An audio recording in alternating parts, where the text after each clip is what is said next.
Europe 1 tous les jours avec Raphaël Duchemin et ses invités. Et tous les jours, juste avant 14h, Raphaël, vous nous proposez la solution du jour. Celle d'aujourd'hui est solidaire. Oui, Noël arrive dans 4 jours et c'est le moment où on trouve les cadeaux au pied du sapin. Pour certains, c'est pas forcément évident. Alors il y a une solution, Elisabeth, c'est le Noël solidaire. Oui, vous l'avez dit Raphaël, Noël c'est la famille, ce sont les cadeaux, les bons repas, mais ce n'est pas le cas pour tout le monde. Pour certains, ce sera le premier Noël sans les enfants parce qu'on s'est séparé de son conjoint, ou le premier Noël sans papa, maman qui sont partis cette année.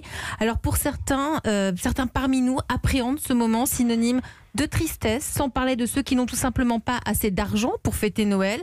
Alors pour ne pas rester seul, pourquoi ne pas partager sa table de Noël ? Voisins solidaires a lancé le Noël des voisins. Bonjour Athanas Périfan. Bonjour Raphaël. Merci d'être avec nous. Vous êtes le créateur de ce Noël solidaire. C'est vous d'ailleurs qui avez aussi fondé la fête des voisins. C'est quoi le Noël solidaire ? Ce Noël solidaire, ce Noël des voisins, c'est un peu le pendant d'hiver de la fête des voisins qu'on connaît tous au printemps. Comment en fait à Noël, qui est une fête, vous l'avez dit, un peu fermée, un peu en famille. Il y a plein de gens qui n'ont pas de famille, plein de gens dans lesquels ça se passe tellement mal qu'ils ont pas envie de faire la fête, pour partager avec ses voisins un bon moment.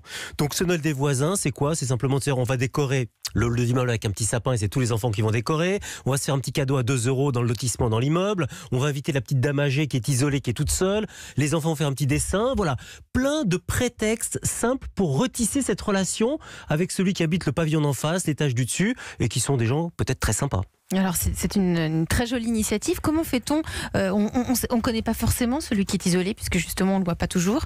Est-ce qu'il y a un système, est-ce qu'il y a une plateforme qui a été mise en place ? Oui, alors d'abord il y a un petit kit qu'on peut télécharger gratuitement, recevoir, avec une petite affiche qu'on met dans le lotissement, dans le hall. Cette affiche, elle est sympa. Il y a les enfants, si vous décoriez le hall. Bonjour madame, je fais ce dessin pour vous. Vous êtes seul, venez réveiller avec nous.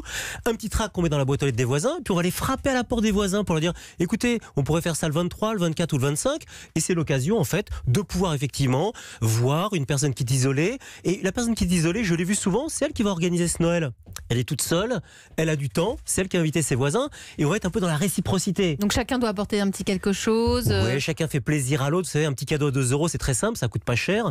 Et ça fait très très plaisir. Et on se rend compte que cette fête des voisins, il y a plus de 17 000 personnes qui vont l'organiser cette année en France, qui représente à peu près 150 000 personnes. La fête des voisins, c'est 9 millions de participants. On a encore de la marge, mais c'est un bon moment pour aller vers l'autre et être dans la joie de ce partage de Noël.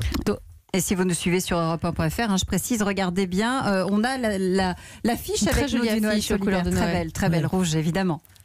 On peut le faire partout en France ? Partout en France, qu'on soit en pavillon, qu'on soit en résidence, qu'on soit en appartement. Il y a un petit guide dans le kit, vous verrez, c'est 10 idées pour votre Noël des voisins. Voilà, parce qu'on a besoin parfois d'avoir des petites idées. C'est des choses extrêmement simples. Et on se rend compte que ce moment de Noël, on peut être seul 364 jours dans l'année. S'il y a une journée où il est très difficile d'être seul, c'est bien le jour de Noël. Et qu'en réalité, il ne faut pas grand-chose pour retisser ce lien et passer tous un merveilleux Noël ensemble.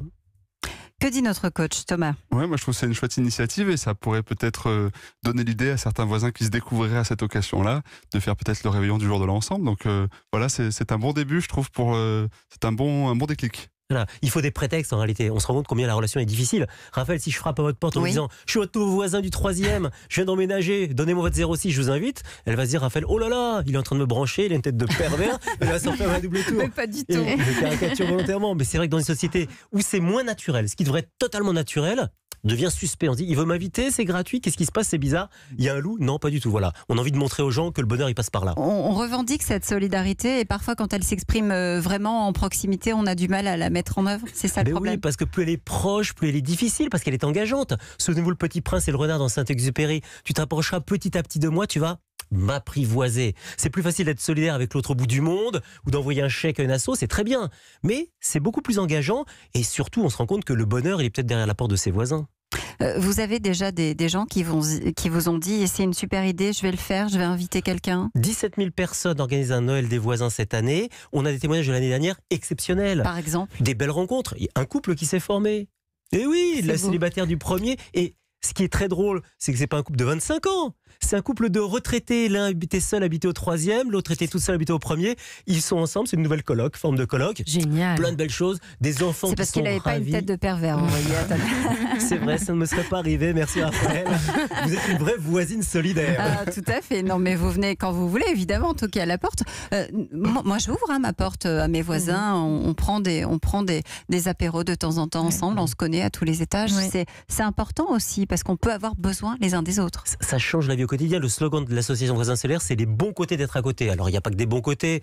Je rêve pas d'un monde à la bisounours où tous les voisins s'embrassent le matin dans le hall de l'immeuble en disant je t'aime, s'embrassant sur la bouche. C'est pas ça la vie. Mais on a besoin les uns des autres. Ça facilite la vie au quotidien. Et puis le bonheur, il est fait de petites choses simples, extrêmement simples. Dire bonjour, partager quelque chose. Et puis on voit qu'ensuite, c'est cette relation qui se tend dans un monde où parfois on se rend compte que c'est pas toujours facile de vivre ensemble. Et on peut télécharger le kit Noël sur www.voisinsolidaires.fr. Merci Athanas Périfan d'être venu nous parler de cette très belle initiative, le Noël des voisins.